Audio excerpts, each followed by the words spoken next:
Hello guys, welcome to my YouTube channel Siya learning point. तो भाई कैसे हैं आप सब? आई होप आप सब बहुत अच्छे होंगे और आप सबकी तैयारी भी बहुत अच्छी चल रही होगी। तो भाई आज मैं आपके लिए एक हिंदी का टॉपिक लेके आई हूँ। बहुत अच्छा टॉपिक है। हर एग्जाम में ये पूछा जाता है। अलंकार वगैरह है वो हर एग्जाम में पूछे जाते हैं। चुप हो जा। चाहे वो टीचिंग एग्जाम हो या और किसी भी आप कॉम्पिटेटिव एग्जाम की तैयारी कर रहे हो, हर एग्जाम में अलंकार पूछे जाते हैं।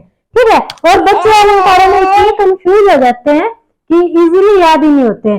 तो आज भाई मैं बहुत इजी ट्रिक से आप लोगों को समझाऊंगी और जो गाने आप सुनते सुनते इतने बड़े हुए हो, उन गानों की हेल्प से मैं आज आपको अलंकार याद करवाऊंगी।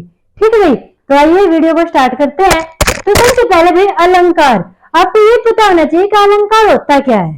तो भाई अलंकार को जो आभूषण होते हैं ना, गहने होते हैं, उनको भी अलंकार बोलते हैं। ठीक है।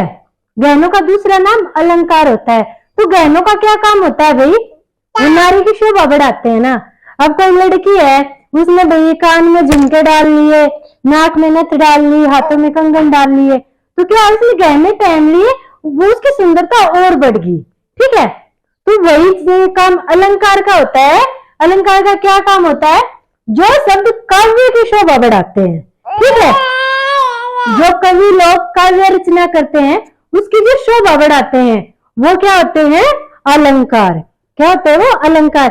जैसे गहने किसी लड़की की शोभा बढ़ाते हैं, वैसे अलंकार काव्य की शोभा बढ़ाते हैं। ठीक है भाई। अब हम इनके बारे में पढ़ेंगे कि कौन सा अलंकार हम कैसे पहचान करेंगे। तो सबसे पहले आता है भाई अनुप्रास अलंकार। सबसे पहले क्या आता है? अनुप्रास अलंकार। तो अनुप्रास अलंकार क्या होता है? जहां पर किसी वर्ण की आवृत्ति बार बार हो। भाई नोट कर लेना, किसकी आवृत्ति बार बार दिखाई जा रही है? किसी वर्ण की आवृत्ति। ठीक है। किसकी आवृत्ति बार बार हो? जहां पे किसी वर्ण की आवृत्ति बार बार हो, वो कौन सा हो जाएगा? हमारा अनुप्रास अलंकार।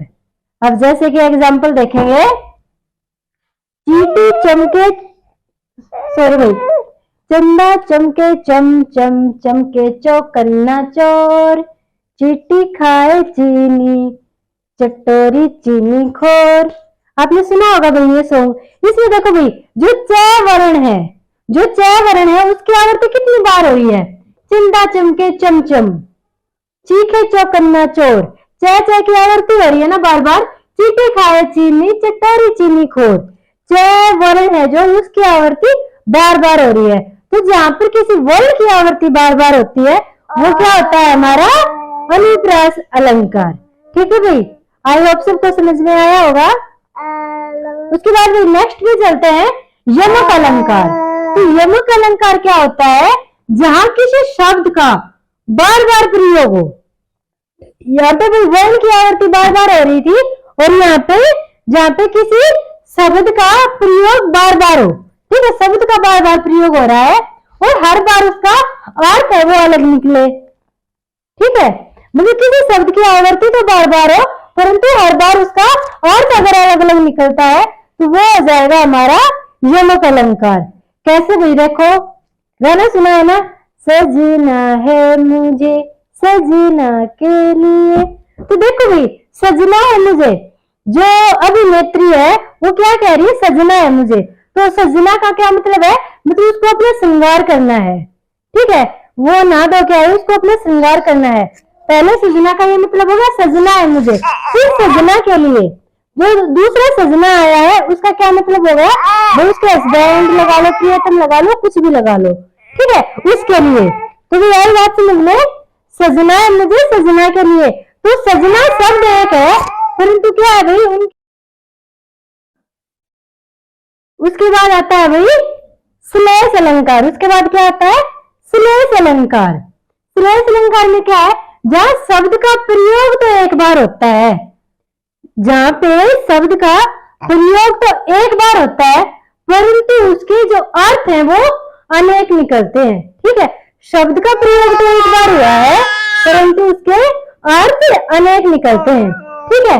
कैसे भी? देखो, वो गाना सुना है ना, मोहब्बत बरसा देना तू सावन आया है, तेरे और मेरे मिलने का मौसम आया है। ठीक है भाई, ये सॉन्ग आपने सुना होगा। तो इसमें देखो जो ये सावन वर्ड आया है, ठीक है, जो सावन वर्ड आया है, मोहब्बत बरसा देना तू सावन आया है।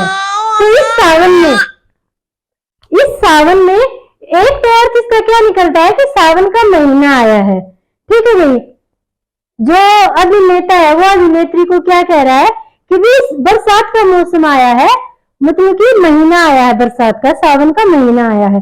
दूसरा इसका अर्थ क्या निकलता है, आगे पंक्ति में क्या कह रहा है, तेरे और मेरे मिलने का मौसम आया है, मतलब क्या है, खुशहाली का प्रतीक है ये सावन। ठीक है, किसका प्रतीक है, खुशहाली का प्रतीक है।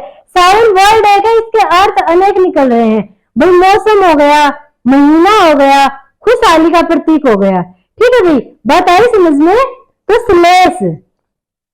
श्लेष का क्या मतलब होता है, जहां पे कोई शब्द आता तो एक बार है परंतु उसके अर्थ अनेक निकलते हैं। ठीक है भाई, आगे समझ में। उसके बाद आता है भाई उपमा अलंकार। उसके बाद कौन सा अलंकार है, उपमा अलंकार। देखो भाई, किसी वस्तु की तुलना या समानता की जाती है इसमें। ठीक है, किसी वस्तु की तुलना या समानता की जाती है, किससे, उस वस्तु से, श्रेष्ठ वस्तु से। ठीक है, जैसे मैं इस बच्चे की तुलना किसी दूसरे बच्चे से करूं, ठीक है, वो इससे ज्यादा श्रेष्ठ हो, इसकी तुलना करूं या दोनों में समानता करूं, तो वो क्या हो जाएगा, उपमा हो जाएगा।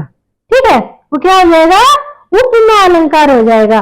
और उपमा में दो चीजें पाई जाती हैं, एक उपमेय और एक उपमान। ठीक है, एक उपमेय होता है और एक उपमान होता है, आगे हम इसके बारे में देखेंगे। देखो भाई, एग्जाम्पल क्या है, ये गाना भी आप सबने सुना होगा, ये चांद सरोसन चेहरा, जुल्फों का रंग सुनहरा, ये झील सी गहरी आंखें, कोई राज है इनमें गहरा, तारीफ करूं क्या उसकी। इतना ही काफी हो गई। तो ये सॉन्ग आपने सुना होगा।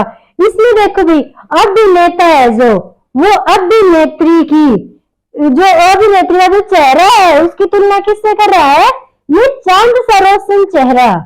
तो जो चेहरा है उसकी तुलना किससे की जा रही है, चांद से की जा रही है। किससे की जा रही है, चांद से। ये चांद सरोसन चेहरा, जुल्फों का रंग सुनहरा, ये झील सी गहरी आंखें। तो आंखों की तुलना किससे हो रही है, झील से। ठीक है, झील सी गहरी आंखें, तुलना लगा लो, समानता लगा लो, किससे कर रहा है, आंखों की झील से कर रहा है कवि। ठीक है भाई, तो इसमें क्या आ जाएगा, उपमा आ जाएगी, उपमा अलंकार।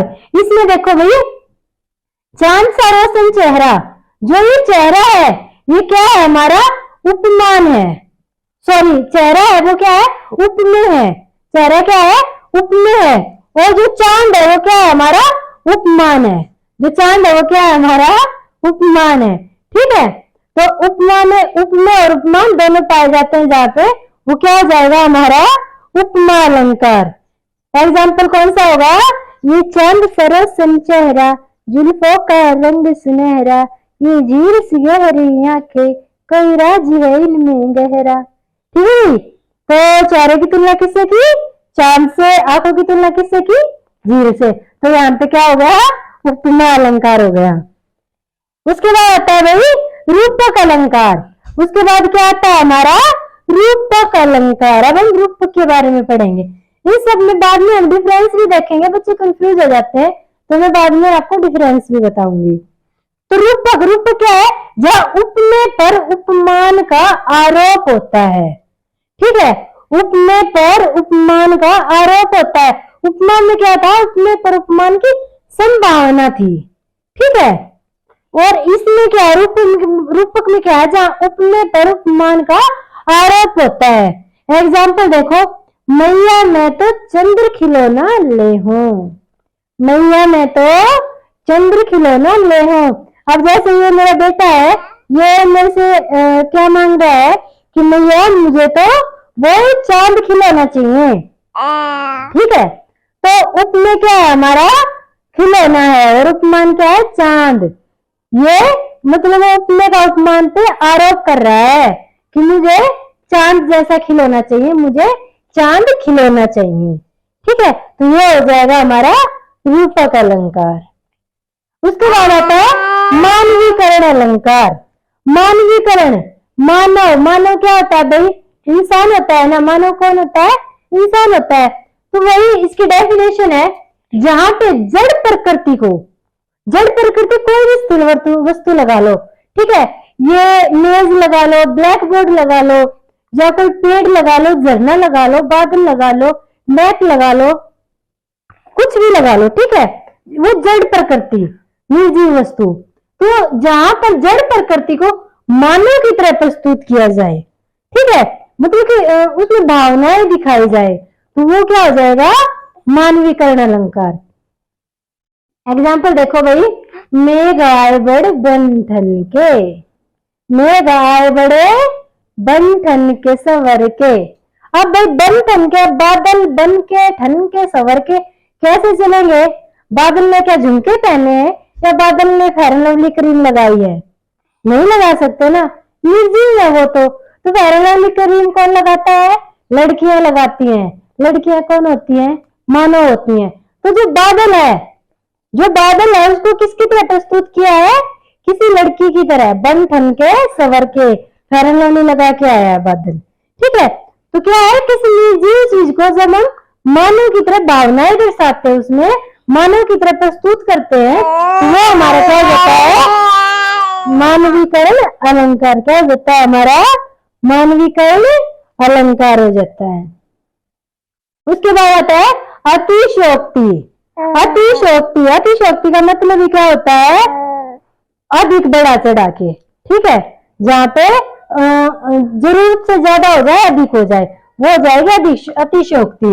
तो जहां किसी बात का वर्णन बहुत अधिक बढ़ा चढ़ा के किया जाए, इतना बढ़ा चढ़ा के किया जाए कि भी मर्यादा का उल्लंघन हो जाए, वो कौन सा अलंकार हो जाएगा? अतिशयोक्ति अलंकार हो जाएगा, ठीक है। जहां पर किसी बात का जो वर्णन है इतना बढ़ा चढ़ा कर किया जाए कि मर्यादा का उल्लंघन हो जाए, वो हो जाएगा अतिशयोक्ति अलंकार। अब देखो एग्जाम्पल देखते हैं।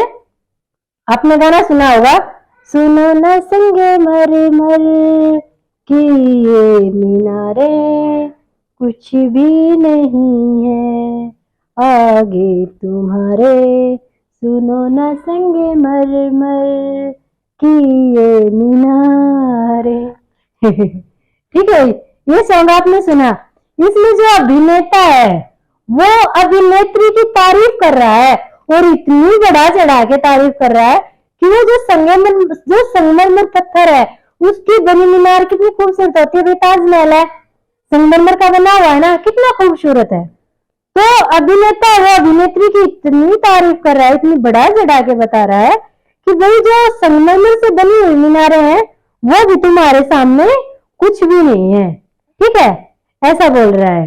तो ज्यादा बढ़ा चढ़ा के बोल रहा है ना, मर्यादा का बिल्कुल उल्लंघन कर रहा है। देखो, सुनो ना संगमरमर कि ये मीनारे कुछ भी नहीं है आगे तुम्हारे, ठीक है।